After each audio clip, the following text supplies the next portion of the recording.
Enterrei meu marido sozinha ontem. Nossos filhos não vieram. Miguel estava em uma convenção de negócios em Miami, e Beatriz tinha ingressos para um show que ela simplesmente não podia perder. As cadeiras vazias ao meu lado na capela falavam mais alto que qualquer consolo do padre. Hoje, enquanto limpo o armário de Antônio, encontrei seu testamento. E tomei uma decisão que mudará nossas vidas para sempre. Mas antes de continuar, confira se você já está inscrito no canal e escreva nos comentários. De onde você está assistindo este vídeo? Adoramos saber até onde nossas histórias estão chegando. O funeral de Antônio foi às 10 da manhã, um horário que ele teria aprovado. Meu marido sempre dizia que os compromissos importantes deveriam ser pela manhã, quando a mente ainda está fresca. Cheguei meia hora antes, vestida com o terno preto que comprei especialmente para a ocasião. O agente funerário me recebeu com um sorriso educado, mas seus olhos traíam seu desconforto quando percebeu que eu estava sozinha. A senhora gostaria de aguardar mais alguns minutos, senhora Oliveira? Talvez os outros convidados estejam a caminho. Não, respondi. Podemos começar no horário marcado. Sentei-me na primeira fileira, olhando para o caixão de madeira escura, onde descansava o corpo do homem que compartilhou minha vida por 42 anos. As flores ao redor eram brancas demais, perfumadas demais. Antônio teria preferido algo mais simples. Tirei o celular da bolsa e verifiquei as mensagens mais uma vez. Miguel havia enviado um texto curto às 7h. Desculpe, mãe. Não consegui remarcar a reunião. Te ligo depois. Beatriz, nem isso. Sua última mensagem era de 2 dias atrás. Mãe, não sei se consigo ir. Comprei ingressos para aquele show que te falei há meses. Entende, né? Não, eu não entendia. Como alguém escolhe um show de música em vez do último adeus ao próprio pai? O padre chegou e me perguntou se deveríamos esperar mais alguém. Não, somos só eu e ele agora, como sempre foi no final. A cerimônia foi breve. As palavras do padre soavam ocas, genéricas. Ele mal conhecia Antônio. Falou sobre paz, descanso eterno e a bondade de Deus. Não mencionou como Antônio acordava cedo todos os domingos para fazer pão caseiro, ou como ele guardava recortes de jornal com histórias que achava que eu gostaria de ler. Não falou sobre como ele nunca se aposentou de verdade, continuando a consertar coisas para os vizinhos, mesmo quando suas mãos começaram a tremer. Quando terminou, o agente funerário se aproximou novamente. A senhora deseja alguns minutos a sós? Assenti, incapaz de falar. Quando todos saíram, levantei-me e caminhei até o caixão. Antônio parecia estar dormindo, mas seu rosto não tinha a expressão serena que eu conhecia tão bem. A maquiagem funerária o transformava em um estranho. Passei a mão sobre seu cabelo, o único gesto de despedida que consegui oferecer. Eles não vieram, Antônio, sussurrei. Seus próprios filhos. No cemitério, fui a única a observar o caixão descer à terra. O vento frio de junho batia em meu rosto, e as nuvens pareciam prometer chuva. Apropriado, pensei. Até o céu está de luto. Joguei uma rosa sobre o caixão e fiquei ali, sozinha, enquanto os funcionários do cemitério esperavam pacientemente a alguns metros de distância. Eu sabia que eles queriam terminar o serviço, mas não conseguia me afastar. Sair dali significava aceitar que Antônio estava realmente morto e que nossos filhos não se importaram o suficiente para se despedir. De volta para casa, o silêncio era ensurdecedor. A casa onde criamos nossos filhos, onde construímos nossa vida, agora parecia grande demais, vazia demais. A poltrona de Antônio na sala, gasta pelo uso de décadas, os chinelos dele ainda perfeitamente alinhados ao lado. O controle remoto no braço da cadeira, exatamente onde ele o deixou na última vez. Sentei-me à mesa da cozinha e abri uma garrafa de vinho. Não o barato que normalmente comprávamos, mas um dos especiais que guardávamos para ocasiões. Que ocasião poderia ser mais importante que esta? Servi uma taça e levantei em um brinde silencioso. Enquanto bebia, peguei meu celular novamente. Por hábito, abri o Instagram. Não era uma usuária frequente, mas seguia meus filhos para acompanhar suas vidas, já que eles raramente ligavam. A primeira publicação me fez engasgar com o vinho. Era de Beatriz, postada há 2 horas, uma selfie dela com 3 amigas, todas sorrindo amplamente com taças de mimosa na mão. A legenda dizia: dia perfeito com minhas meninas. Brunch de domingo. Amizade verdadeira. O dia do funeral do pai dela. O dia perfeito. Rolei um pouco mais e lá estava uma postagem de Miguel. Uma foto do campo de golfe banhado pelo sol da Flórida.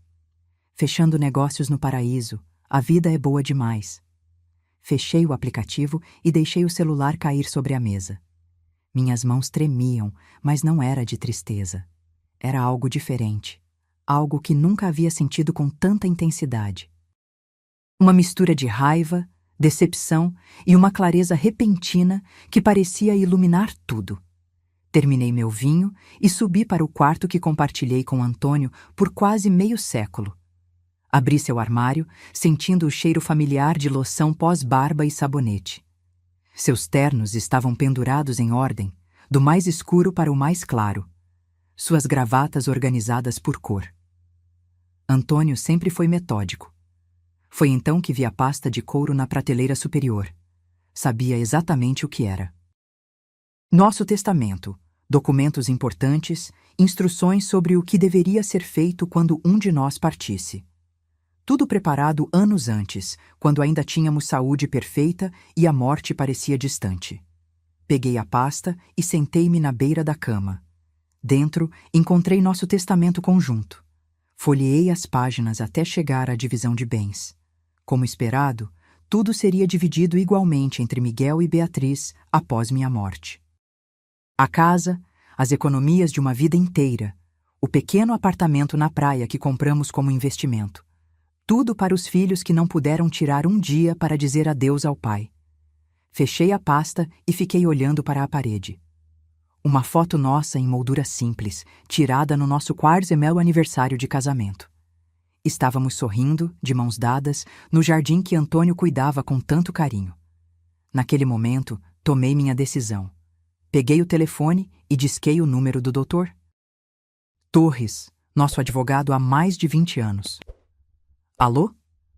Doutor Torres, aqui é Marta Oliveira. Sei que é domingo e peço desculpas por ligar fora de horário, mas preciso marcar uma consulta com urgência. É sobre o testamento meu e de Antônio. Quero fazer alterações, mudanças significativas. Sinto muito pelo Antônio, dona Marta. Claro, podemos marcar para amanhã cedo, se preferir. Perfeito. Quanto mais cedo, melhor. Desliguei o telefone sentindo uma estranha sensação de calma. Pela primeira vez desde que Antônio recebeu o diagnóstico terminal, 6 meses atrás, eu sabia exatamente o que fazer. Na manhã seguinte, o escritório do Dr. Torres exalava um cheiro de livros antigos e madeira polida. Ele me recebeu com um abraço contido, condolências formais que dispensei com um aceno. Não estava ali para consolo, mas para negócios. Então, dona Marta, quais mudanças gostaria de fazer no testamento? Sentei-me ereta na cadeira de couro, mãos firmes sobre a bolsa no colo. Quero remover Miguel e Beatriz como beneficiários, completamente. Seus olhos se arregalaram por um segundo, mas ele rapidamente recuperou a compostura profissional. Compreendo. E gostaria de nomear novos beneficiários? Sim. Quero deixar tudo para meu neto Lucas, filho da Beatriz. Ele tem 19 anos agora. É o único que me visita regularmente sem que eu tenha que pedir. Dr. Torres assentiu, fazendo anotações. Podemos estabelecer um fundo fiduciário para ele. Isso garantirá que os bens sejam protegidos e que ele não tenha acesso irrestrito até ter maturidade suficiente. Perfeito. E quero estruturar de forma que nem Miguel nem Beatriz possam contestar ou ter qualquer acesso. Isso é possível, mas preciso perguntar. Tem certeza disso, dona Marta? Trata-se de uma decisão significativa. Olhei-o nos olhos, sem hesitação. Enterrei meu marido sozinha, Dr. Torres. Meus filhos estavam muito ocupados com brunches e reuniões de negócios para comparecer ao funeral do próprio pai. Então, sim, tenho absoluta certeza. Ele não fez mais perguntas. Passamos a próxima hora revisando documentos, discutindo termos legais, assegurando que minha vontade fosse inequivocamente registrada. Vou preparar os documentos finais. A senhora pode voltar na quarta-feira para assiná-los? Estarei aqui. Ao sair do escritório, senti o sol de inverno no rosto. Era fraco, mas presente. Decidi caminhar um pouco antes de voltar para casa. Passei por uma cafeteria onde Antônio e eu costumávamos tomar café nas manhãs de sábado. Entrei, pedi um cappuccino e sentei-me junto à janela. Enquanto observava as pessoas passarem, refleti sobre o que acabara de fazer. Não sentia culpa ou arrependimento, apenas uma estranha sensação de libertação. Por décadas, minha vida girara em torno dos meus filhos, depois do meu marido doente. Agora, pela primeira vez, estava tomando uma decisão apenas por mim. Meu celular tocou. Era Miguel. Oi, mãe. Como você está? A pergunta soou tão casual, como se fosse apenas mais um dia comum, não o dia seguinte ao funeral do pai dele. Estou viva, respondi secamente. Um momento de silêncio. Olha, mãe, eu sinto muito por não ter conseguido ir ontem. Você não imagina como foi difícil para mim também. Difícil enquanto jogava golfe na Flórida? Outro silêncio, mais longo. Como você...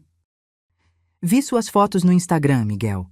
Você e a Beatriz, muito ocupados para o funeral, mas não para golfe e brunch. Mãe, não é justo. Essa viagem estava planejada há meses. Era uma oportunidade única para a empresa. Você sabe como as coisas são complicadas para mim agora. Sim, sei exatamente como as coisas são complicadas.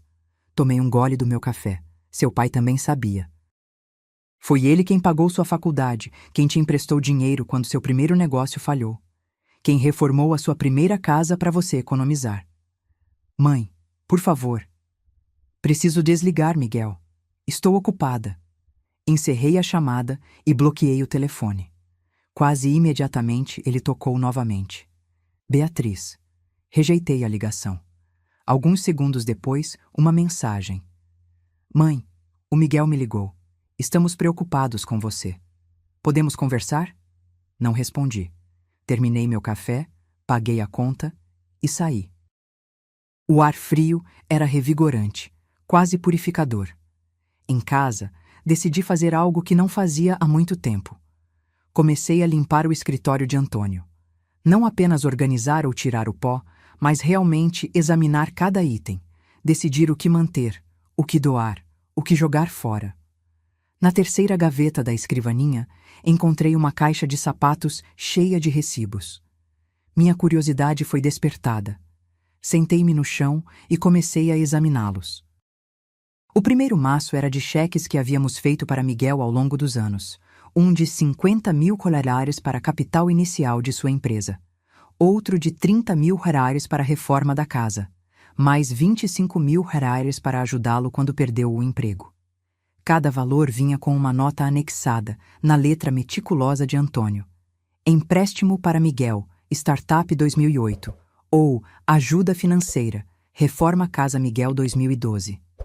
O segundo maço era para Beatriz, 40.000 reais para o casamento dela, 15.000 reais para ajudar quando ela se divorciou. 8.000 reais para um tratamento dentário de Lucas que o plano de saúde não cobriu. Ao todo, os recibos somavam centenas de milhares de reais. Dinheiro que nunca foi devolvido, que sempre foi dado sob o pretexto de família se ajuda. Dinheiro de nosso suado trabalho de décadas, das horas extras de Antônio na fábrica, dos bolos que eu vendia nos fins de semana para complementar a renda. O mais revelador não eram os valores, mas os padrões. A frequência com que eles ligavam quando precisavam de algo. A rapidez com que desapareciam depois de receber ajuda. As promessas de visitas que raramente se concretizavam. Guardei os recibos de volta na caixa e a coloquei sobre a mesa. Evidência tangível de décadas de generosidade unilateral. Continuei a limpar, encontrando mais lembranças. Fotos antigas das crianças, cartões do Dia dos Pais feitos à mão, os últimos de mais de 20 anos atrás. O relógio que demos a Miguel quando ele se formou, devolvido discretamente quando ganhou um mais caro. Quando terminei, já era noite. O escritório estava organizado, as memórias catalogadas. Fiz um jantar simples, apenas para mim, pela primeira vez em quase meio século, e sentei-me à mesa da cozinha. O telefone tocou novamente. Era Lucas. Vovó? É o Lucas. Oi, meu filho. Minha voz automaticamente suavizou. Acabei de saber sobre o vovô. A mãe não me contou que o funeral era ontem. Sua voz estava embargada. Sinto muito por não ter estado lá com você. Uma lágrima escorreu pelo meu rosto, a primeira desde o funeral. Não é sua culpa, querido. Posso passar aí amanhã depois da faculdade? Queria me despedir dele do meu jeito. Claro, Lucas. Vou fazer aquele bolo de cenoura que você gosta. Depois de desligar, sentei-me na varanda com uma taça de vinho, observando as estrelas aparecerem no céu escuro. Pensei em Antônio, em como ele sempre dizia que as estrelas eram nossos ancestrais olhando por nós. Estou fazendo a coisa certa, Antônio? Perguntei ao céu. É o que você faria? Não houve resposta, claro. Mas de alguma forma eu sabia que ele aprovaria. Antônio sempre valorizou mais as ações do que as palavras, a lealdade mais do que as promessas. Lucas era o único que demonstrava essas qualidades agora. Fui dormir naquela noite com uma sensação de paz que não sentia desde antes da doença de Antônio. A cama ainda parecia grande demais, o quarto vazio demais, mas eu tinha um plano. E pela primeira vez em muito tempo, estava tomando as rédeas da minha própria vida. Lucas chegou na tarde seguinte, carregando um pequeno buquê de margaridas, as favoritas de Antônio. Observei-o pela janela enquanto ele se aproximava da porta, seu andar lento, ombros ligeiramente curvados. Ele não tinha a postura imponente do pai, nem a beleza chamativa da mãe. Era um rapaz quieto, com olhos gentis que lembravam os de Antônio. Abri a porta antes que ele batesse. Oi, meu filho. Ele me abraçou com força, o tipo de abraço que diz mais do que palavras. Ficamos assim por um momento, compartilhando nossa dor. Vovó, me desculpe, eu deveria ter estado aqui. Você está agora, respondi, afastando-me para olhá-lo. E isso é o que importa. Entramos e Lucas colocou as flores em um vaso na mesa da sala. Seus olhos percorreram o ambiente, parando na poltrona vazia de Antônio. Parece estranho ele não estar aqui, disse baixinho. Assenti, incapaz de falar por um momento. Fiz seu bolo favorito. Vamos tomar um café? Na cozinha, Lucas sentou-se no mesmo lugar onde sempre se sentava quando vinha nos visitar. Desde criança, aquela cadeira era dele. Serviu bolo e café, e por um tempo ficamos em silêncio confortável. Como você está, vovó? De verdade. Olhei para ele, surpresa com a pergunta direta. Meus próprios filhos raramente perguntavam como eu estava, de verdade. Estou descobrindo como viver sem ele, respondi honestamente. É como aprender a andar de novo. Lucas assentiu compreensivo. Vocês estavam juntos há tanto tempo. 45 anos, mais tempo do que fiquei sem ele. Minha mãe disse que você não está atendendo às ligações dela. Tomei um gole de café antes de responder. Preciso de um tempo, Lucas. Ela disse que você parecia brava ao telefone. Estou. Coloquei a xícara na mesa com mais força do que pretendia. Seus pais não vieram ao funeral do seu avô. Eles tinham coisas mais importantes para fazer. Lucas baixou os olhos. Eu sei. Minha mãe comentou que tinha um compromisso, mas eu não sabia que era o funeral. Um brunch com as amigas, disse secamente. Ela postou fotos no Instagram durante o funeral. Seus olhos se arregalaram. Eu não sabia disso. Não estou te contando para colocar você contra ela, Lucas. Só estou cansada de fingir que está tudo bem quando não está. Ele assentiu lentamente. Entendo. E o vovô? Como foram os últimos dias? Contei a Lucas sobre as últimas semanas de Antônio. Como ele permaneceu lúcido quase até o fim. Como insistia em tomar banho sozinho mesmo quando mal conseguia ficar em pé. Como me fez prometer que não choraria muito quando ele partisse. Ele me pediu para ler para ele todas as noites, disse, sorrindo com a lembrança. Aquele livro de poesia que você deu a ele no Natal passado. Disse que a voz o acalmava. Lucas sorriu, os olhos marejados. Ele sempre gostou de poesia. Me ensinou a apreciar também. Ele tinha orgulho de você, sabia? Sempre dizia que você herdou o melhor de todos nós. Lucas enxugou uma lágrima. Posso ver o quarto dele? Só para me despedir. Levei-o até o quarto que compartilhei com Antônio por décadas. Estava como deixei na manhã anterior, exceto que havia arrumado a cama com lençóis frescos. O cheiro de Antônio ainda pairava no ar, uma mistura de loção pós-barba e o sabonete de aveia que ele usava para a pele sensível. Lucas ficou parado na porta por um momento, como se hesitasse em entrar em um espaço tão íntimo. Então, caminhou lentamente até o lado da cama onde Antônio dormia e sentou-se. Passou a mão sobre o travesseiro, sobre a colcha. Eu costumava me esconder aqui quando era pequeno, disse ele, quase para si mesmo. Quando vinha passar o fim de semana e acordava cedo demais para chamar alguém. Vovô sempre me encontrava e me levava para a cozinha para fazer panquecas. Sorri com a memória. Ele acordava com o menor barulho. Dizia que podia ouvir seus pensamentos do outro lado da casa. Lucas riu suavemente. Então, seu rosto ficou sério novamente. Vovó, tem uma coisa que eu queria te dizer. Eu estava pensando, depois que terminar a faculdade ano que vem, estava pensando em me mudar para mais perto. Talvez até, se você não se importar, ficar aqui por um tempo, para ajudar com a casa, sabe? Senti algo se aquecer dentro de mim. Esta casa sempre foi seu lar também, Lucas. Você sabe disso. Ele assentiu, olhando ao redor. Tem muitas memórias aqui. Não quero que elas se percam. Naquele momento, tive certeza de que estava tomando a decisão certa com o testamento. Lucas entendia o valor das coisas, não apenas o valor monetário, mas o valor emocional, o peso das histórias que tornavam uma casa um lar. Depois que ele foi embora, prometi mostrar-lhe os álbuns de fotos na próxima visita. Sentei-me na varanda e observei seu carro se afastar. O sol começava a se pôr, pintando o céu de laranja e rosa, as cores favoritas de Antônio. Meu telefone tocou novamente. Era Beatriz. Desta vez, atendi. Mãe, finalmente! Estou tentando falar com você há 2 dias. Estive ocupada, Beatriz. Ocupada?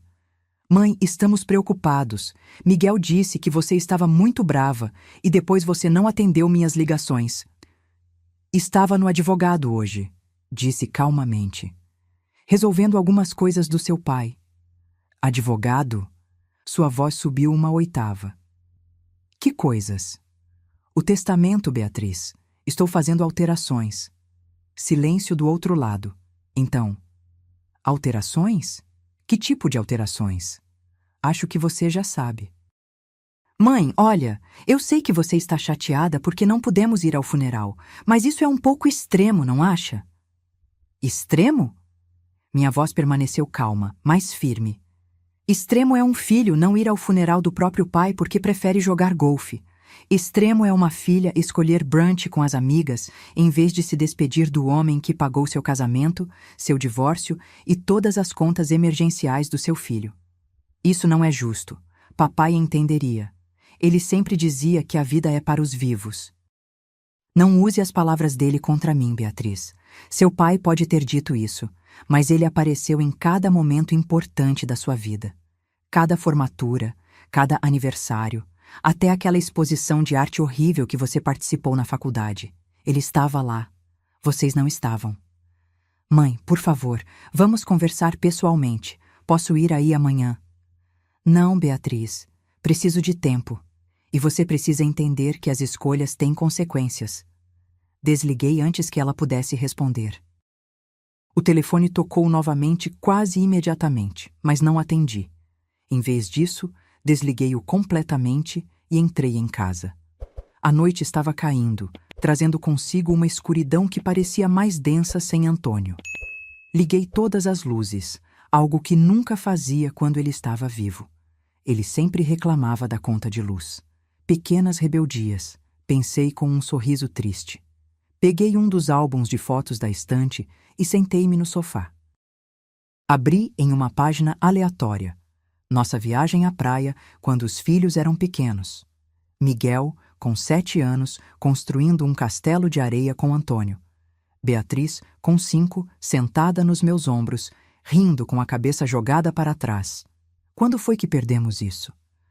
Quando nossos filhos deixaram de ser aquelas crianças que adoravam passar tempo conosco para se tornarem adultos que mal podiam tirar um dia para um funeral. Foi gradual, quase imperceptível.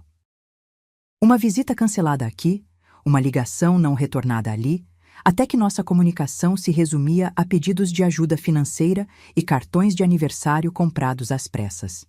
Fechei o álbum e o coloquei de lado. O passado era o passado. Agora eu precisava olhar para o futuro, meu futuro. Pela primeira vez em décadas, teria que pensar apenas em mim mesma.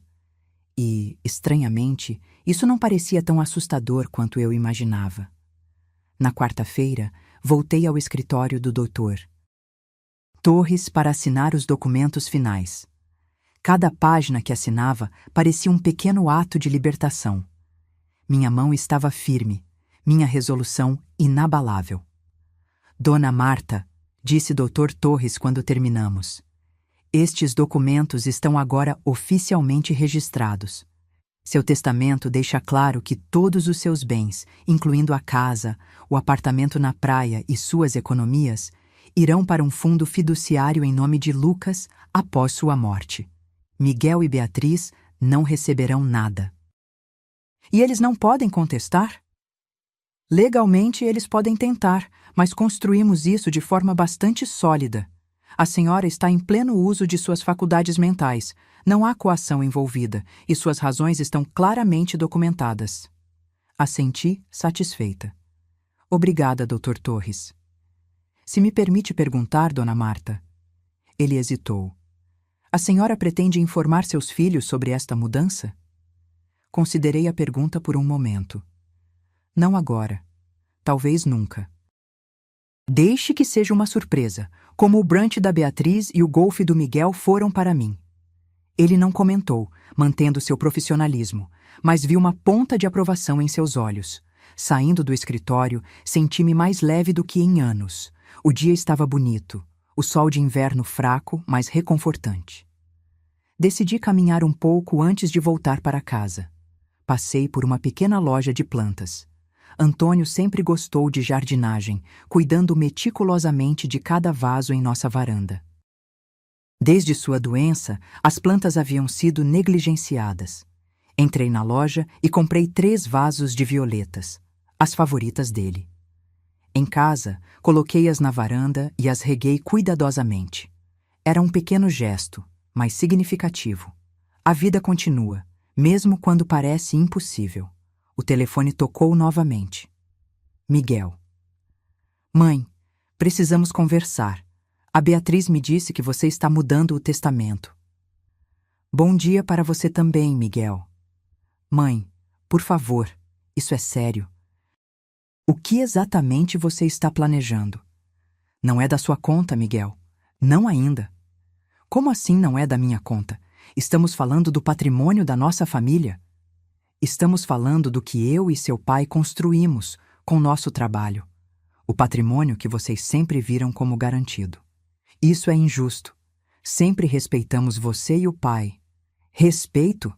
Minha voz se elevou. Você chama de respeito não aparecer no funeral? Não ligar durante as últimas semanas dele? Só aparecer quando precisava de dinheiro ou ajuda? Mãe, você não pode julgar nossa relação com o pai baseado em um único evento. Não é um único evento, Miguel. É um padrão de anos. Vocês dois sempre tiveram outras prioridades. Agora, eu também tenho as minhas. E quais são elas? Nos punir? Não, Miguel. reconhecer quem realmente se importa. Lucas, ele disse, a voz fria. Você está deixando tudo para ele, não é? Não respondi. Ele é apenas um garoto, mãe. O que ele sabe sobre administrar dinheiro ou propriedades? Ele sabe o suficiente para visitar os avós sem ser chamado, para se lembrar de aniversários sem lembretes, para chorar a morte do avô. Isso é ridículo! Você não pode desfazer uma família por causa de um funeral. Não estou desfazendo nada, Miguel. Só estou reconhecendo o que já estava desfeito há muito tempo. Desliguei, mãos tremendo. Não de nervosismo, mas de uma espécie de fúria controlada que nunca havia sentido antes. Era como se décadas de frustrações reprimidas finalmente encontrassem vazão. Naquela noite, não consegui dormir. Fiquei deitada, olhando para o lado vazio da cama, pensando em Antônio. O que ele diria sobre tudo isso? Lembrei-me de uma conversa que naquela noite não consegui dormir. Fiquei deitada olhando para o lado vazio da cama, pensando em Antônio. O que ele diria sobre tudo isso? Lembrei-me de uma conversa que tivemos semanas antes de sua morte. Ele estava fraco, mas lúcido, sentado na cadeira junto à janela, enquanto o sol da tarde banhava seu rosto magro. Marta, ele disse, voz rouca pela doença. Você se lembra do que meu pai dizia sobre herança? Assenti. O pai de Antônio, um homem simples do interior, tinha poucas posses, mas muita sabedoria. Que herança não é apenas o que você deixa, mas para quem você deixa, respondi. Exato. Antônio sorriu fracamente. Passei a vida tentando construir algo para nossos filhos, mas talvez... Ele fez uma pausa, respirando com dificuldade. Talvez devêssemos pensar melhor sobre isso. Na época, achei que era apenas divagação de um homem enfrentando sua mortalidade. Agora, parecia profético. Levantei-me, incapaz de suportar mais o silêncio do quarto. Fui até a cozinha e fiz um chá. Enquanto a água fervia, percebi algo. Pela primeira vez desde a morte de Antônio, não me sentia completamente perdida. A raiva, a decisão sobre o testamento, a clareza repentina sobre meus filhos, tudo isso me dava um propósito. Na manhã seguinte, fui surpreendida por batidas fortes na porta. Eram quase 9 horas. Quando abri, Beatriz estava parada na entrada, bem vestida como sempre, cabelo perfeitamente arrumado, maquiagem impecável. Mas seus olhos estavam vermelhos. Mãe, ela disse, entrando sem esperar convite. Precisamos conversar. Fechei a porta lentamente. Bom dia para você também, Beatriz. Ela parou no meio da sala, olhando ao redor como se procurasse mudanças. Seus olhos pousaram nas violetas na varanda. Plantas novas? Sim. Papai teria gostado, ela disse em uma tentativa óbvia de estabelecer conexão. Sim, ele teria, respondi simplesmente, mantendo distância emocional. Beatriz suspirou e sentou-se no sofá. Mãe, o Miguel me contou sobre a conversa de vocês, sobre o testamento. Imaginei que sim. Você não pode estar falando sério, mudar tudo agora, depois de tantos anos. Por que não? É meu direito. Mas é injusto. Somos seus filhos. E o que isso significa exatamente, Beatriz? Ter o mesmo sangue? Porque ultimamente parece que só significa aparecer quando precisam de algo.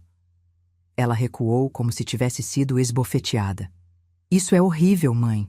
Nós te amamos. Sempre amamos você e o pai. Amor são ações, Beatriz.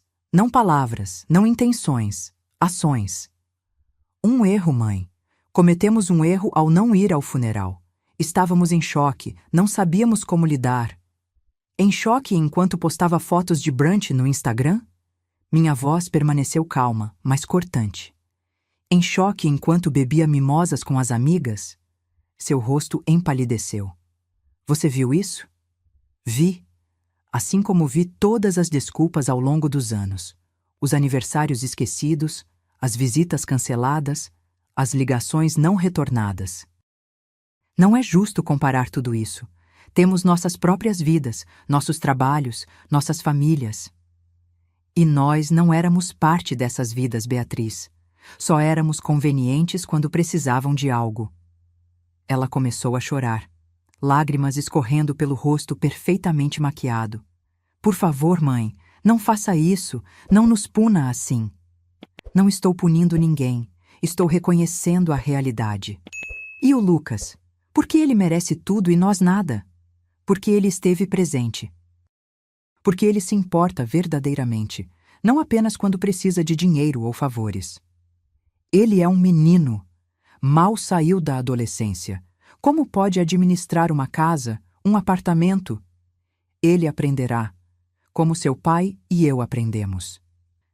Beatriz enxugou as lágrimas, sua expressão mudando de tristeza para algo mais calculado. Isso não vai ficar assim, mãe. Vamos contestar. Façam o que acharem necessário. O testamento está em ordem. Você está nos tirando o que é nosso por direito. Não, Beatriz. Estou finalmente reconhecendo que vocês perderam esse direito há muito tempo. Ela levantou-se bruscamente. Isso é sobre dinheiro para você? Porque podemos te ajudar financeiramente, se for isso. Ri, um som seco e sem humor. Vocês realmente não entendem, não é? Nunca foi sobre dinheiro. Era sobre respeito, sobre reconhecimento, sobre amor verdadeiro. E vocês falharam nesses quesitos muito antes do funeral. Beatriz pegou a bolsa, mãos tremendo. Você vai se arrepender disso, mãe. Quando estiver sozinha, sem ninguém para te ajudar, vai perceber o erro que cometeu. Já estou sozinha, Beatriz. Estive sozinha durante o funeral do seu pai e, de alguma forma, sobrevivi. Ela saiu batendo a porta. Fiquei parada no meio da sala, respirando profundamente. Não havia lágrimas, não havia arrependimento. Apenas uma estranha sensação de paz, como se um peso enorme tivesse sido removido dos meus ombros.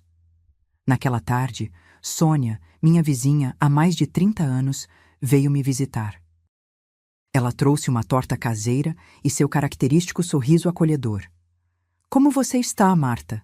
Perguntou, sentando-se comigo na varanda. Estou diferente, respondi honestamente. Nem melhor nem pior, apenas diferente. Ela assentiu, compreensiva. A Beatriz esteve aqui hoje. Vi o carro dela. Sim. Não parecia feliz quando saiu. Não estava. Sônia me conhecia bem demais para fazer perguntas diretas. Em vez disso, cortou 2 pedaços de torta e me entregou um. Antônio amava esta torta, comentei. Ele sempre pedia a receita, mas eu nunca dava. Ela sorriu. Era meu poder sobre ele. Rimos juntas, um momento de leveza em dias sombrios. Sabe, disse Sônia depois de um tempo, quando perdi meu Roberto, todo mundo me dizia como eu deveria me sentir, o que deveria fazer. Ninguém realmente perguntava o que eu queria. Olhei para ela, surpresa com a observação. E o que você queria, Sônia? Paz, ela respondeu simplesmente. Não explicações, não desculpas, apenas paz. E às vezes, para conseguir isso, precisamos tomar decisões difíceis. Assenti lentamente, sentindo que ela entendia exatamente o que eu estava passando sem que eu precisasse explicar. Os filhos acham que têm direito a tudo, continuou ela. Seu tempo, seu dinheiro, sua casa. Mas esquecem que você é uma pessoa, não apenas uma mãe. Exatamente, sussurrei. Então, ela sorriu novamente. O que Marta, a pessoa, quer agora? A pergunta me pegou de surpresa. O que eu queria? Após décadas colocando as necessidades de outros à frente das minhas, mal conseguia responder. Acho que quero redescobrir quem sou sem o Antônio. Quero paz, como você disse. Quero acordar sem o peso de expectativas que nunca são correspondidas. Sônia assentiu. Então é isso que você deve buscar. E não se desculpe por isso. Quando ela foi embora, fiquei na varanda observando o pôr do sol. As violetas já pareciam mais vibrantes após apenas um dia. Pequenas mudanças, novos começos. Entrei e olhei ao redor da casa, vendo-a com novos olhos. Esta não era apenas a casa que compartilhei com Antônio ou onde criei meus filhos. era a minha casa agora. E pela primeira vez, me permiti pensar no futuro, não como a viúva de Antônio ou a mãe de Miguel e Beatriz, mas como Marta, apenas Marta. Uma semana se passou sem notícias de Miguel ou Beatriz. O silêncio deles não me surpreendeu nem me incomodou. Na verdade, era quase um alívio não ter que gerenciar suas emoções além das minhas. Lucas, por outro lado, ligava todos os dias. Breves conversas, nada forçado, apenas para saber como eu estava. Ele não mencionou seus pais, e eu não perguntei. Algumas feridas precisam de tempo para cicatrizar, se é que cicatrizariam. No domingo de manhã, decidi fazer algo que não fazia há anos. Peguei a caixa de pinturas no armário do corredor, soprei a poeira acumulada e a levei para a varanda. Antes de conhecer Antônio, antes dos filhos, antes de tudo, eu pintava. Nada profissional, apenas aquarelas simples que me davam prazer. Como tantas outras coisas, abandonei essa paixão quando as responsabilidades da vida adulta tomaram conta. Ocasionalmente, ao longo dos anos, pegava os pincéis novamente, mas sempre havia algo mais urgente para fazer. Um filho doente, uma conta a pagar, uma casa para limpar. Agora, com todo o tempo do mundo, redescobri o prazer de misturar cores, de observar a água e o pigmento dançarem no papel.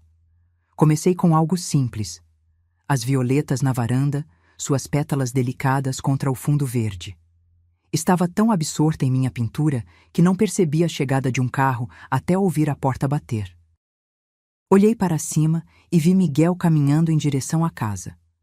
Não Beatriz desta vez, mas meu filho, normalmente tão ocupado que mal conseguia ligar. Não me movi da varanda, continuando a pintar como se não o tivesse visto. Ele subiu os degraus lentamente, parando a alguns metros de distância. "Mãe", disse ele, formal demais. "Não sabia que ainda pintava." "Há muitas coisas sobre mim que você não sabe, Miguel." Ele suspirou e sentou-se na cadeira ao lado, sem convite. "Podemos conversar como adultos?" Coloquei o pincel no pote de água. "Estou ouvindo." "Consulte outro advogado, mãe. O Dr. Torres sempre foi tendencioso, sempre favoreceu o lado do pai. Você precisa de uma segunda opinião sobre esse testamento." "Não preciso de uma segunda opinião, Miguel. Sei exatamente o que estou fazendo." "Você está com raiva. Entendo isso. Nós decepcionamos você e o pai. Mas esta não é a forma de resolver as coisas. Não estou tentando resolver nada. Estou apenas garantindo que meus bens vão para alguém que valoriza mais do que seu valor monetário." Ele franziu a testa. "O que isso significa?" "Significa que Lucas vê esta casa como lar, não como propriedade. Vê as lembranças, não apenas o valor de mercado. Isso não é justo. Claro que valorizamos as memórias." "Quando foi a última vez que você veio aqui sem precisar de algo, Miguel? Quando foi a última vez que ligou apenas para conversar, não para pedir dinheiro ou ajuda?" Ele desviou o olhar, incapaz de responder. "Não me lembro também", continuei. "Mas posso te dizer exatamente quando Lucas veio pela última vez. Há 3 dias. Trouxe um livro que achou que eu gostaria. Ficou para o jantar. Não pediu nada além de minha companhia. Ele é jovem, mãe. Tem tempo. Nós temos carreiras, responsabilidades. E eu e seu pai éramos o quê? Hobbies? Passatempos que vocês podiam ignorar quando conveniente?" Miguel passou a mão pelo cabelo, um gesto que lembrava tanto Antônio que quase doeu. "Não foi intencional, mãe. A vida acontece. As pessoas se distanciam. Sim, a vida acontece. E agora isso está acontecendo. O pai não concordaria com isso." Senti raiva crescendo dentro de mim novamente. "Não fale pelo seu pai, Miguel. Você mal falava com ele nos últimos anos. Não tem ideia do que ele pensava ou sentia. Ele nunca foi vingativo." "Isto não é vingança", interrompi, mantendo a voz controlada. "É consequência. Vocês fizeram escolhas ao longo dos anos. Agora estou fazendo as minhas." Miguel ficou em silêncio por um momento, então mudou de tática. "Pense no futuro, mãe. O Lucas é jovem, inexperiente. Ele pode acabar perdendo tudo, sendo enganado." Como você foi enganado naquele investimento para o qual pediu dinheiro ao seu pai há 5 anos? Aquele que era garantido e que nunca vimos um centavo de retorno? Ele corou. Isso foi diferente. Foi um erro de cálculo. Bem, talvez Lucas cometa erros também, mas serão os erros dele, com o que ele herdou legitimamente, não o que ele exigiu antecipadamente. É isso então? Você já decidiu? Sim, Miguel, já decidi. Ele se levantou, ajeitando o paletó caro que provavelmente compramos com nossa ajuda anos atrás. A Beatriz estava certa. Você vai se arrepender quando perceber o quanto nos afastou. Vocês já estavam afastados, Miguel. Só estou reconhecendo o óbvio. Ele desceu os degraus da varanda sem olhar para trás. Observei seu carro se afastar, sentindo uma mistura de tristeza e resolução. Não havia alegria em confrontar meus filhos assim, mas também não havia mais medo de desagradá-los. Voltei à minha pintura, mas o momento havia passado. Em vez disso, entrei e liguei para Lucas. Vovó, tudo bem? Tudo bem, querido. Estava pensando. Você gostaria de vir jantar hoje? Estou com vontade de cozinhar aquela lasanha que seu avô adorava. Claro. Posso levar sobremesa? Seria ótimo. Algumas horas depois, Lucas chegou com um pudim caseiro. Tentei fazer aquela receita da vovó Amélia, explicou, parecendo nervoso. Acho que não ficou igual ao dela, mas... Tenho certeza que está delicioso, disse, genuinamente tocada por seu esforço. Enquanto jantávamos, contei a Lucas sobre as visitas de seus pais. Não para virá-lo contra eles, mas porque ele merecia saber o que estava acontecendo. Eles estão muito bravos com você, comentou brincando com o garfo. Sim, estão. Entendo por que você fez isso, vovó, disse ele depois de um momento. Mas não quero ser o motivo de uma briga familiar. Você não é o motivo, Lucas. As escolhas deles ao longo dos anos são o motivo. Você é apenas a pessoa que demonstrou que existia uma alternativa às suas atitudes. Ele assentiu lentamente. Minha mãe me ligou ontem. Foi... estranho. Ela nunca liga só para conversar. O que ela queria? Perguntar sobre você, na verdade. Como você estava, o que estava fazendo. Depois começou a falar sobre quanto eles sempre fizeram por você e o vovô, como vocês eram importantes. E o que você disse? A verdade. Que eles deveriam ter dito isso ao vovô enquanto ele ainda estava vivo. Sorri tristemente. Lucas sempre foi direto, mesmo quando criança. Era uma qualidade que Antônio admirava nele. Você sabe, continuei, seu avô tinha muito orgulho de você. Dizia que você tinha herdado o melhor de todos nós, mas principalmente seu próprio senso de justiça. Lucas sorriu, olhos brilhando com lágrimas contidas. Sinto falta dele. Eu também, querido, todos os dias. Depois que ele foi embora, sentei-me na sala com uma xícara de chá, olhando para a poltrona vazia de Antônio. Era estranho como sua ausência às vezes parecia mais presente do que sua presença nos últimos anos, quando a doença o consumia lentamente. Pensei em nossa vida juntos, nas alegrias e tristezas, nas dificuldades e triunfos. Antônio e eu crescemos juntos, nos transformamos juntos. Não éramos perfeitos, tivemos nossas brigas, nossas diferenças, mas no final, sempre estávamos lá um para o outro. Era isso que mais doía na ausência dos meus filhos no funeral. Não o desrespeito a mim, mas a ele. Ao homem que trabalhou turnos duplos para pagar suas aulas de inglês e balé, que construiu aquela casa de bonecas que Beatriz tanto amava, que ensinou Miguel a andar de bicicleta com infinita paciência. Como podiam não estar lá para dizer adeus? Naquela noite, sonhei com Antônio. Estávamos jovens novamente, caminhando pela praia onde passamos nossa lua de mel. Ele sorria, aquele sorriso que iluminava seu rosto inteiro. Você está fazendo a coisa certa, Marta, dizia ele no sonho. Sempre fez. Acordei com lágrimas nos olhos, mas também com uma sensação de paz. O sonho não era real, claro, mas o sentimento sim. Eu estava fazendo a coisa certa. Pela primeira vez em muito tempo, estava pensando em mim mesma, em meu próprio futuro, em vez de apenas existir para os outros. E isso, percebi, era o que Antônio sempre quis para mim. Os dias começaram a ganhar novo ritmo. Aos poucos, fui estabelecendo uma rotina que era só minha. Acordava cedo, tomava café na varanda enquanto lia o jornal, algo que Antônio sempre fazia e que eu adotei. Depois pintava por algumas horas, redescobria velhos hobbies, reorganizava a casa ao meu gosto. A ausência de Miguel e Beatriz permanecia, mas se tornava menos dolorosa a cada dia. Não porque os amasse menos, mas porque finalmente entendia que não podia controlar suas escolhas ou forçá-los a dar o que não estavam dispostos a dar. Lucas vinha me visitar regularmente, algumas vezes trazendo trabalhos da faculdade para fazer na mesa da cozinha enquanto eu cozinhava ou organizava algo. Era uma presença tranquila, não invasiva. Ele não tentava preencher o espaço de Antônio, apenas criava seu próprio espaço na casa e na minha vida.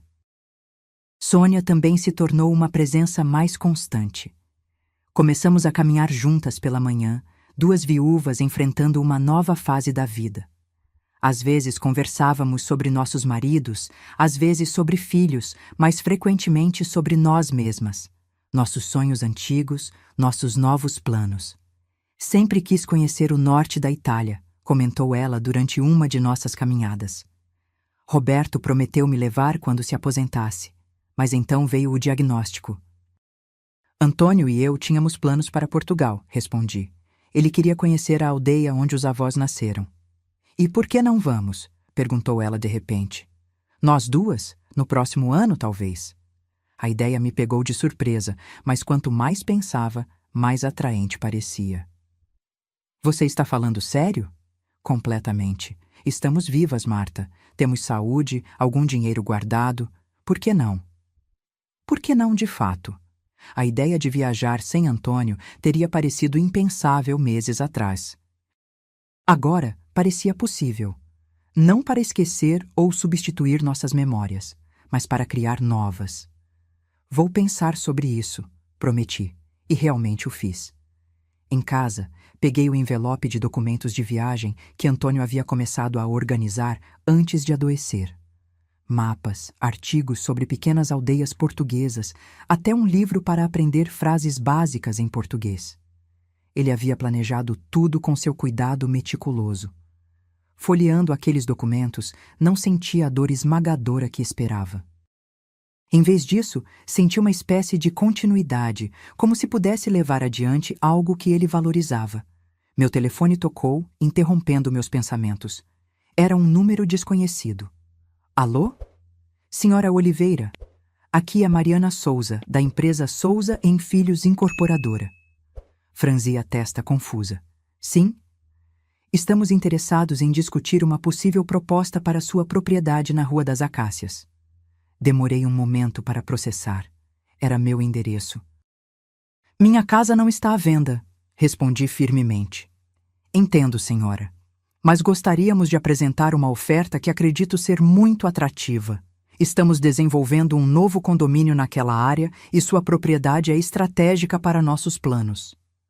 Como conseguiu meu número? Perguntei, súbita desconfiança crescendo. Uma pausa. Foi indicado por um conhecido comum, Miguel Oliveira.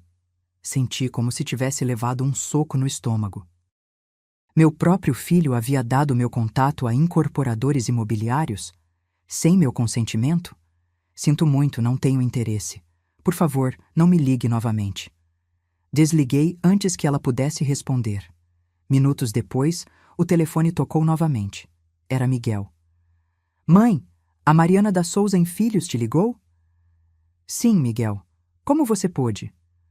Mãe, escuta, eles estão oferecendo um valor incrível pela casa, muito acima do mercado. Você poderia comprar um apartamento menor, mais fácil de manter, e ainda sobraria dinheiro para você e a Beatriz dividirem? Completei, a raiva crescendo. Não é assim. Estou pensando em você. Aquela casa é grande demais, dá muito trabalho, tem escadas. Não é adequada para alguém da sua idade. Minha idade, repeti lentamente. Eu tenho 68 anos, Miguel, não 98. E esta casa foi construída pelo seu pai. Cada centímetro dela tem nossa história. História não paga contas, mãe. Seja prática. Este é um bom negócio. Não, Miguel. Este é você tentando conseguir sua parte da herança antecipadamente, já que sabe que não vai receber nada depois. Silêncio do outro lado da linha. Como você pôde? Continuei, a voz tremendo não de fraqueza, mas de raiva. Como pôde tentar vender a casa do seu pai pelas minhas costas, menos de 2 meses após sua morte? Não é assim. É exatamente assim. E isto só confirma que tomei a decisão certa sobre o testamento. Mãe. Não me ligue novamente, Miguel. Não até que esteja pronto para se desculpar sinceramente. Não só comigo, mas com a memória do seu pai. Desliguei, mãos tremendo. Sentei-me pesadamente no sofá, tentando processar o que acabara de descobrir. Havia ingenuidade da minha parte, percebi. Achei que eles estavam bravos porque eu mudara o testamento, porque escolhera Lucas, mas era mais básico que isso. Eles queriam o dinheiro, a propriedade, os bens materiais. Não as memórias, não o legado emocional, não o respeito pelo que construímos. Apenas os ativos financeiros. A dor dessa realização era aguda, mas também libertadora. Confirmava, além de qualquer dúvida, que minha decisão fora correta. Liguei para Dr. Torres. Dona Marta, como posso ajudá-la? Preciso adicionar uma cláusula ao testamento. Quero garantir que minha casa não possa ser vendida por pelo menos 10 anos após minha morte. Quero que permaneça na família, que seja usada, vivida, não apenas convertida em dinheiro. Podemos fazer isso. Quer que eu prepare os documentos para assinar amanhã? Por favor. E Dr. Torres, tem como garantir que Miguel e Beatriz não possam me colocar como incapaz? Tenho medo que tentem assumir minhas finanças antes que eu parta. Vou preparar uma documentação completa, atestando sua sanidade mental atual. Também posso sugerir que faça exames médicos regulares para documentar sua capacidade. E podemos designar o Lucas como seu representante legal, caso ocorra algo que a impeça de tomar decisões. Sim, por favor. Todos esses passos. Após desligar, senti-me estranhamente calma. Havia algo libertador em encarar a realidade por completo, sem ilusões. Miguel e Beatriz não eram monstros, apenas pessoas egoístas que viam a família como uma fonte de recursos, não de amor. E eu não precisava mais fingir que era diferente. Na tarde seguinte, Lucas apareceu sem avisar. Parecia perturbado. Vovó, o que está acontecendo? Minha mãe me ligou chorando, dizendo que você está sendo manipulada, que está doente. Suspirei. Entre, querido. Temos muito o que conversar. Levei-o para a varanda e contei tudo. O testamento, as reações de Miguel e Beatriz, a tentativa de Miguel de vender a casa sem meu conhecimento. Eles acham que estou ficando senil, concluí. Que não posso tomar minhas próprias decisões. Isso é ridículo. Você está mais lúcida que todos nós juntos. Eles estão desesperados, Lucas.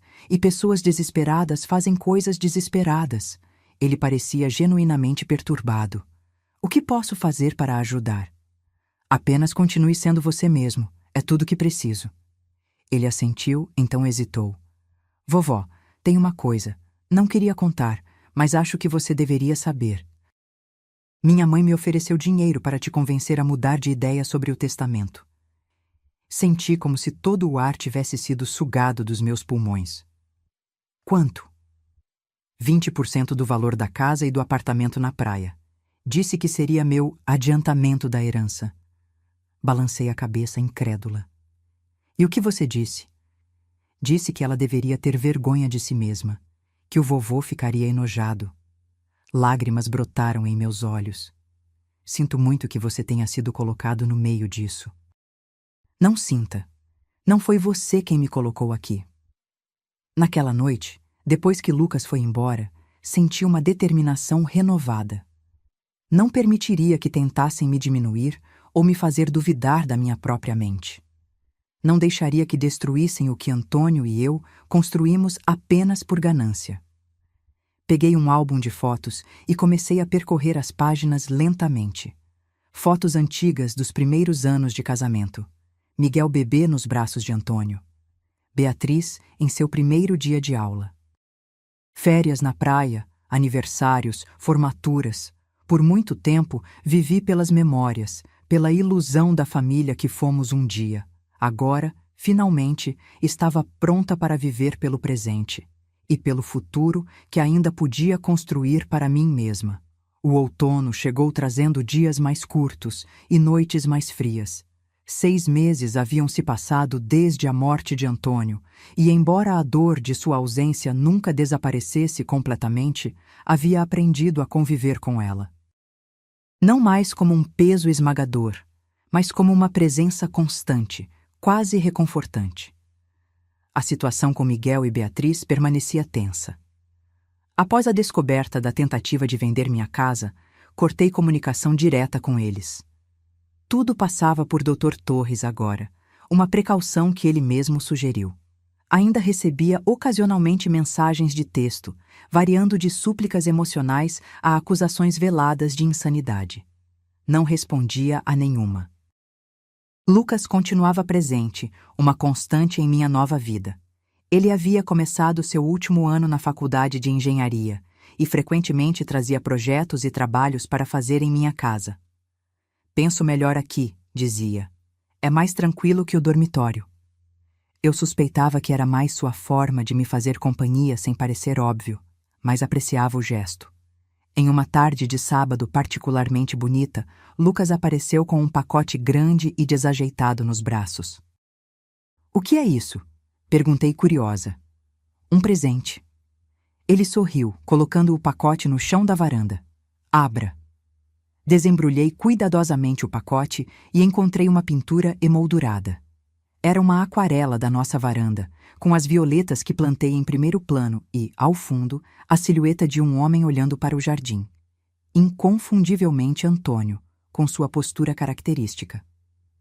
"Lucas", sussurrei, tocando a imagem delicadamente. "Você pintou isso?" "Sim. Não sabia se você ia gostar." Nunca fui muito bom em arte, mas lembrei como o vovô sempre ficava nesse lugar específico da varanda todas as manhãs, olhando para o jardim antes de começar o dia. Lágrimas brotaram em meus olhos. Era verdade. Antônio tinha esse ritual. Todo dia, antes mesmo do café, ele saía para a varanda e ficava alguns minutos em silêncio, contemplando o jardim que tanto amava. "É perfeito", disse, a voz embargada. "Absolutamente perfeito." "Pensei que poderíamos pendurá-lo na sala", sugeriu ele timidamente. Assenti, incapaz de falar. Aquele simples gesto dizia tudo o que eu precisava saber sobre Lucas, e por que ele merecia ser o herdeiro do que Antônio e eu construímos. Não era apenas o dinheiro ou a propriedade que ele valorizava, era as memórias, os pequenos detalhes que faziam nossa família ser o que era. Naquela noite, após Lucas ir embora, pendurei o quadro no lugar de honra na sala. Sentei-me no sofá e fiquei olhando para ele por um longo tempo, lembrando-me de todas as manhãs em que observei Antônio naquela exata posição, seu ritual silencioso de gratidão pelo novo dia. No dia seguinte, recebi um envelope formal do escritório do Dr. Torres. Dentro, havia uma notificação de que Miguel e Beatriz haviam oficialmente contestado minha capacidade mental e estavam solicitando uma avaliação judicial para determinação de curatela. Em termos simples, eles estavam tentando me declarar incapaz de tomar minhas próprias decisões. Meu primeiro impulso foi raiva, uma fúria ardente que me fez querer ligar para eles e dizer coisas que nunca poderia retirar. Mas respirei fundo e liguei para Dr. Torres. "Já estou ciente, Dona Marta. Recebi a notificação esta manhã. O que eles podem fazer? Legalmente? Sem evidências concretas de incapacidade, muito pouco. Tenho todos os documentos que assinamos. Tenho testemunhos de sua lucidez. Temos os exames médicos recentes. Esta é uma tática desesperada. Mesmo assim, Parei, sem palavras para descrever a traição. Eu sei, é doloroso quando vem dos próprios filhos, mas não se preocupe, estamos bem preparados. Após desligar, sentei-me na cozinha, sentindo-me estranhamente calma. Havia algo quase libertador na ideia de que eles finalmente haviam mostrado suas verdadeiras intenções. Não havia mais necessidade de fingir, de manter aparências, de esperar uma reconciliação que nunca viria. Peguei o telefone e liguei para Sônia. Ainda está interessada naquela viagem à Itália? Marta? Claro! O que aconteceu? Nada. Tudo. Percebi que a vida é curta demais para esperar pelo momento perfeito. No dia seguinte, fomos a uma agência de viagens e começamos a planejar nossa viagem para o próximo verão. 2 semanas na Itália para Sônia, seguidas de uma semana em Portugal para mim, para visitar a aldeia dos antepassados de Antônio. Era um plano ousado para 2 viúvas que nunca haviam viajado sozinhas, mas a empolgação superava o medo. Quando saímos da agência, Sônia apertou meu braço gentilmente. Antônio ficaria orgulhoso de você. Acha mesmo? Tenho certeza. Ele sempre dizia que você era mais forte do que pensava. Era verdade. Antônio sempre viu em mim uma força que eu mesma não reconhecia. E agora, finalmente, estava começando a vê-la também. Na semana seguinte, recebi uma convocação oficial para comparecer a uma audiência preliminar sobre a petição de curatela. Dr. Torres me acompanharia, claro, mas ainda assim senti um frio na barriga. A ideia de enfrentar meus filhos em tribunal, de vê-los tentar me declarar incapaz, era quase insuportável. Quando contei a Lucas sobre a audiência, ele ficou furioso. Não posso acreditar que eles fariam isso. É tão baixo. É desespero, respondi, com mais calma do que sentia. Eles perceberam que não podem me manipular, então estão tentando outro caminho. Posso testemunhar a seu favor? Dizer ao juiz como você está lúcida e capaz? O Dr. Torres acha que não será necessário chegar a esse ponto, mas agradeço, querido. Ele parecia genuinamente angustiado. Sinto muito que você esteja passando por isso, vovó, especialmente depois de perder o vovô. E peguei sua mão. Sabe, Lucas, às vezes as piores situações nos mostram quem realmente somos. Perder seu avô foi devastador, mas me fez perceber que tenho mais força do que imaginava. E esta situação com seus pais, bem, pelo menos agora sei exatamente onde estou. Na manhã da audiência, vesti-me com cuidado, não como uma idosa frágil, mas como a mulher competente que era. Cabelo arrumado, maquiagem leve, meu melhor conjunto. Queria que o juiz visse não apenas que eu estava lúcida, mas que estava forte. Dr. Torres me encontrou na entrada do fórum. Pronta? Mais do que nunca. A sala de audiências era menor do que eu imaginava, mais informal. Miguel e Beatriz já estavam lá com seu advogado, um homem jovem de terno caro e expressão confiante. Evitei olhar diretamente para meus filhos, concentrando-me apenas no juiz, um homem de meia idade com olhos atentos e gentis. A audiência começou com as formalidades habituais. O advogado de Miguel e Beatriz apresentou sua argumentação, que eu estava tomando decisões irracionais após a morte de meu marido, que havia mudado drasticamente meu testamento sem motivo aparente, que estava desperdiçando meus recursos com uma viagem internacional. Doutor? Torres então apresentou nossa defesa. Meus exames médicos recentes, declarações de Sônia e outros vizinhos atestando minha capacidade e até mesmo extratos bancários mostrando como sempre administrei nossas finanças de maneira responsável. Meritíssimo, concluiu o Dr. Torres. Não estamos diante de uma mulher incapaz, mas de 2 filhos descontentes com as escolhas perfeitamente lúcidas de sua mãe. O juiz assentiu, então se virou para mim. Senhora. Oliveira, gostaria de dizer algumas palavras? Não estava preparada para falar, mas de repente percebi que precisava, ser ouvida. Sim, meritíssimo. Agradeço a oportunidade. Levantei-me, ajeitei minha blusa e olhei diretamente para o juiz. Sou viúva há 6 meses. Meu marido e eu construímos uma vida juntos por mais de 4 décadas. Quando ele faleceu, enterrei-o sozinha. Meus filhos não compareceram ao funeral.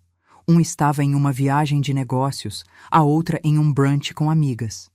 Fiz uma pausa, notando que o juiz havia erguido levemente as sobrancelhas. Ao perceber que meus filhos só valorizavam o que podiam obter de mim, dinheiro, propriedade, ajuda, e não minha companhia ou meu bem-estar, decidi mudar meu testamento. Não por vingança, mas por clareza. Decidi deixar meus bens para meu neto, o único que demonstra verdadeiro interesse em preservar o que construímos, não apenas em converter tudo em dinheiro. Olhei brevemente para Miguel e Beatriz. Miguel estava vermelho de raiva ou vergonha. Beatriz encarava o chão. Desde então, meu filho tentou vender minha casa sem meu conhecimento. Ambos tentaram manipular meu neto com promessas de dinheiro para me convencer a mudar de ideia. E agora, como última tentativa, querem me declarar incapaz. Não porque eu seja, mas porque sou lúcida demais para ser manipulada. Voltei meu olhar para o juiz. Tenho 68 anos, meritíssimo, não 98. Sou viúva, não incapaz. Estou de luto, não estou senil. E tenho o direito de decidir o que acontece com o que meu marido e eu construímos juntos. Um silêncio pesado tomou conta da sala quando terminei de falar. O juiz me estudou por um longo momento, então assentiu levemente. Agradeço sua franqueza, Sra. Oliveira. Depois de mais algumas formalidades e perguntas, o juiz anunciou que daria sua decisão. Foi rápido e direto. Após considerar todos os documentos e depoimentos apresentados, não encontro absolutamente nenhuma evidência de incapacidade mental ou emocional da Sra. Marta Oliveira. Pelo contrário, ela demonstrou clareza, propósito e razão em suas decisões, mesmo que estas contrariem os interesses dos peticionários. A petição de curatela é negada e determino que a Sra. Oliveira mantenha pleno controle sobre suas decisões financeiras e pessoais. Ele olhou diretamente para Miguel e Beatriz antes de concluir. Aconselho fortemente que respeitem as escolhas de sua mãe, por mais que discordem delas. Quando saímos do tribunal, senti um peso enorme sendo levantado dos meus ombros. Dr. Torres sorriu, satisfeito. Foi exatamente como esperávamos. Eles não tinham caso. Obrigada por tudo, doutor. A senhora foi muito eloquente lá dentro. Impressionante. Sorri, sentindo uma confiança que não experimentava há anos. Apenas disse a verdade. No caminho para casa, decidi fazer um desvio. Pedi ao taxista que parasse em um pequeno parque onde Antônio e eu costumávamos caminhar nos finais de semana. Sentei-me em nosso banco favorito, aquele com vista para o lago, e deixei as emoções do dia finalmente emergirem. Não chorei de tristeza, mas de alívio, de finalidade. Era como se um ciclo tivesse se fechado. A batalha que temia tanto havia acontecido, e eu sobrevivi. Mais que isso, venci. Conseguimos, Antônio, sussurrei para o vento. Protegemos o que construímos. Naquele momento, senti uma paz que não experimentava desde antes da doença de Antônio. Não porque a dor de sua perda houvesse desaparecido, ou porque a mágoa com meus filhos tivesse diminuído, mas porque finalmente havia me encontrado neste novo capítulo da vida. Marta, apenas Marta. Não mais definida apenas como esposa de Antônio ou mãe de Miguel e Beatriz. Uma mulher com seu próprio valor, suas próprias escolhas, seu próprio caminho a seguir. E pela primeira vez, esse caminho não parecia tão assustador. 1 ano se passou. As estações mudaram. A vida seguiu seu curso. A dor da ausência de Antônio tornou-se algo diferente. Não mais um ferimento aberto, mas uma cicatriz que, embora permanente, já não doía ao toque. Viajei para a Itália com Sônia, como planejado. Vimos Florença, Veneza, pequenas aldeias na Toscana que pareciam saídas de pinturas. Em seguida, segui sozinha para Portugal, para a pequena aldeia de onde vinham os avós de Antônio. Chamava-se Aldeia da Serra, um vilarejo minúsculo encravado entre montanhas verdes. Quando cheguei, senti uma estranha familiaridade, como se Antônio estivesse me guiando por ruelas que ele mesmo nunca conheceu. Encontrei primos distantes que nos receberam de braços abertos quando expliquei quem eu era. Mostraram-me a casa onde o avô de Antônio nasceu, agora uma pequena loja de artesanato. Contaram histórias sobre a família que eu nunca havia ouvido. Mostraram fotos antigas de parentes que compartilhavam o mesmo sorriso de meu marido. Em uma tarde particularmente clara, subi até o miradouro que oferecia vista para todo o vale. Tirei do bolso um pequeno saquinho com uma porção das cinzas de Antônio que havia guardado especialmente para este momento. Chegamos, meu amor, sussurrei, enquanto o vento gentilmente levava uma parte dele para a terra de seus ancestrais. Voltei para casa renovada, com histórias para contar e fotos para mostrar a Lucas, que havia se formado na faculdade e, como prometido, mudou-se temporariamente para minha casa, para ajudar com a manutenção, segundo ele. A verdade, que ambos sabíamos sem precisar dizer, era que ele queria estar por perto, não por obrigação ou interesse, mas por genuíno afeto. E eu agradecia por sua presença todos os dias. Em uma tarde de domingo, estávamos na varanda, Lucas lendo um livro enquanto eu pintava, quando um carro desconhecido estacionou em frente à casa. Para minha surpresa, Beatriz saiu dele sozinha. Fazia quase um ano que não a via ou falava com ela, desde a audiência no tribunal.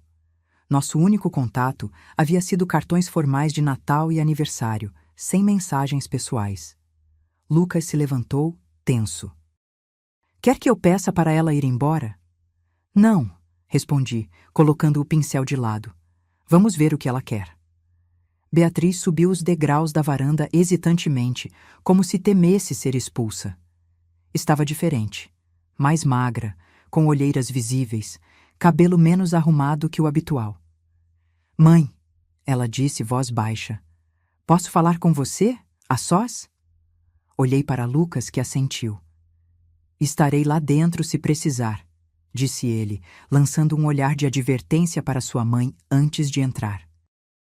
Indiquei a cadeira vazia ao meu lado. Sente-se.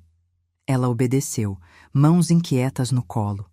Por um momento, nenhuma de nós falou. O silêncio era preenchido apenas pelo canto dos pássaros e pelo farfalhar das folhas. Você parece bem, ela finalmente disse. A viagem foi boa? Então ela sabia da viagem. Provavelmente Lucas havia contado. Foi maravilhosa. Conheci parentes do seu pai em Portugal. Eles têm o mesmo sorriso dele. Ela assentiu, olhos marejados. Eu deveria ter ido com você. Não respondi. Não havia resposta para dar. Miguel e eu nos separamos, ela continuou abruptamente. Como irmãos, quero dizer. Não nos falamos mais. Isso me surpreendeu. Por quê? Por causa do processo, da tentativa de vender a casa, de tudo. Ela respirou fundo. Ele queria continuar, tentar outro ângulo legal. Eu disse que chega, que estávamos apenas nos destruindo. Discutimos feio. Sinto muito, disse. E era verdade. Apesar de tudo, nunca quis ver meus filhos brigando entre si. Não sinta. Você estava certa, sobre tudo. Ela olhou diretamente para mim, os mesmos olhos de Antônio, agora cheios de lágrimas. Sobre como tratamos vocês, sobre o funeral, sobre nossas prioridades. Senti um nó na garganta. O que mudou, Beatriz? Eu. Ela enxugou uma lágrima. Comecei terapia depois do tribunal. Não queria, achava que não precisava, mas Lucas insistiu. Olhei para a porta da sala, pensando no meu neto, sempre o pacificador. A terapeuta me fez ver coisas que eu não queria enxergar, continuou Beatriz. Como eu sempre coloquei coisas materiais, status, aparências à frente do que realmente importa. Como aprendi a ver vocês como recursos, não pessoas. Ela pausou, respirando fundo. Não estou aqui para pedir nada, mãe. Nem perdão, nem dinheiro, nem para mudar o testamento. Só queria que você soubesse que entendo agora.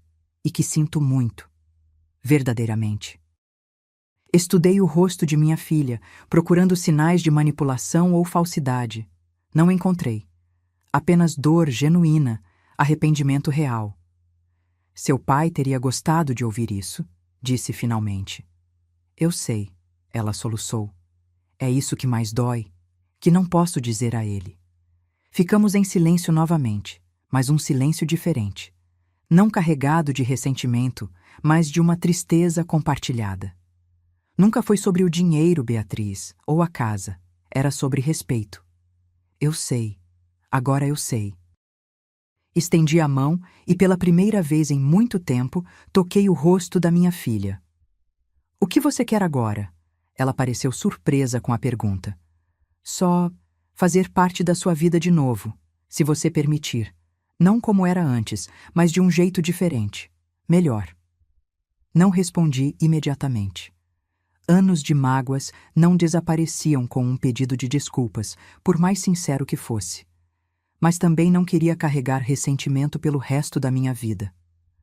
Podemos tentar, disse finalmente. Um dia de cada vez. Ela assentiu, grata. É mais do que mereço. Chamei Lucas de volta e os três conversamos até o anoitecer. Não sobre o passado, ainda era cedo demais para isso, mas sobre o presente. Sobre a formatura de Lucas, sobre minha viagem, sobre os novos projetos de Beatriz na escola onde lecionava. Quando ela foi embora, Lucas me abraçou. Você está bem? Estou, respondi, percebendo que era verdade. Não esperava isso. Ela está realmente diferente, vovó. Vem tentando há meses criar coragem para vir falar com você. E Miguel? Lucas balançou a cabeça. Ele ainda está... Bem, ainda é o Miguel. Assenti, compreendendo. Algumas pessoas mudam, outras não. E estava tudo bem. Nas semanas seguintes, Beatriz começou a visitar regularmente. No início eram encontros breves e um pouco desconfortáveis. Gradualmente, tornaram-se mais naturais. Nunca voltaríamos ao que éramos antes. Muita água havia passado sob a ponte. Mas estávamos construindo algo novo, talvez até mais honesto. Em uma tarde especialmente agradável, cerca de 6 meses após sua primeira visita, Beatriz trouxe uma caixa de fotografias antigas.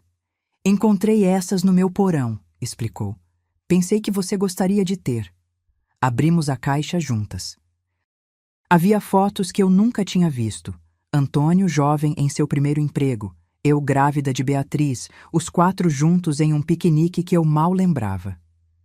Olhe essa, disse Beatriz, mostrando uma foto em que Antônio carregava Miguel nos ombros enquanto eu segurava sua mão. Lembra onde foi? No Parque Municipal, no dia da sua formatura do Jardim de Infância. Respondi, a memória voltando claramente. Seu pai insistiu em comemorar com um piquenique, mesmo com aquele calor terrível. Beatriz sorriu. Ele sempre fazia questão de comemorar cada conquista, por menor que fosse. Sim, ele fazia. Continuamos explorando as fotos, rindo de roupas antiquadas, penteados estranhos, momentos capturados que pareciam pertencer a outra vida. Sabe, disse Beatriz, olhando uma foto em que Antônio consertava seu primeiro carro, acho que nunca agradeci adequadamente por tudo que vocês fizeram por mim. Não precisava agradecer. Éramos seus pais. Mesmo assim. Vocês deram tudo de si e nós... Bem, você sabe. Peguei sua mão. O passado é passado, Beatriz. Não podemos mudá-lo, mas o futuro ainda está em aberto. Ela apertou minha mão em resposta. Obrigada por esta segunda chance. Mais tarde, depois que ela foi embora, sentei-me na varanda com uma taça de vinho. O pôr do sol pintava o céu em tons de laranja e rosa, as cores de Antônio. Você tinha razão, disse em voz baixa, como se ele pudesse ouvir.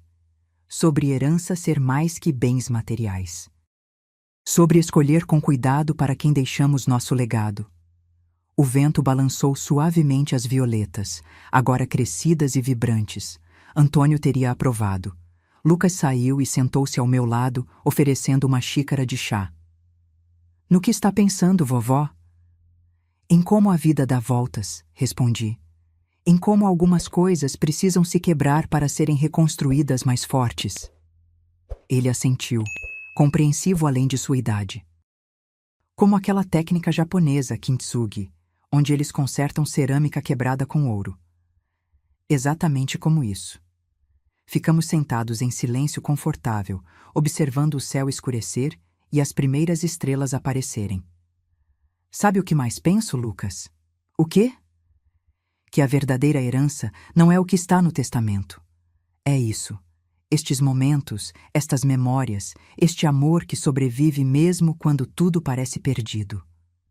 Ele sorriu, aquele mesmo sorriso de Antônio que agora via também em Beatriz. O vovô sempre dizia algo parecido. Sim, respondi, sentindo uma paz profunda. Ele sabia das coisas. Olhei para o céu estrelado, para a casa que construímos, para o neto ao meu lado e soube com certeza que, apesar de tudo, tinha feito a escolha certa. Não apenas sobre o testamento, mas sobre como viver o resto de meus dias, com dignidade, com propósito, com amor. E isso, mais do que qualquer propriedade ou conta bancária, era o verdadeiro legado que Antônio e eu deixaríamos para o mundo. Se você gostou dessa história, clica em se inscrever e me diz nos comentários qual parte te deixou de queixo caído. Ah, e não esqueça de se tornar membro para ter acesso a vídeos exclusivos que não posto aqui. Te espero lá.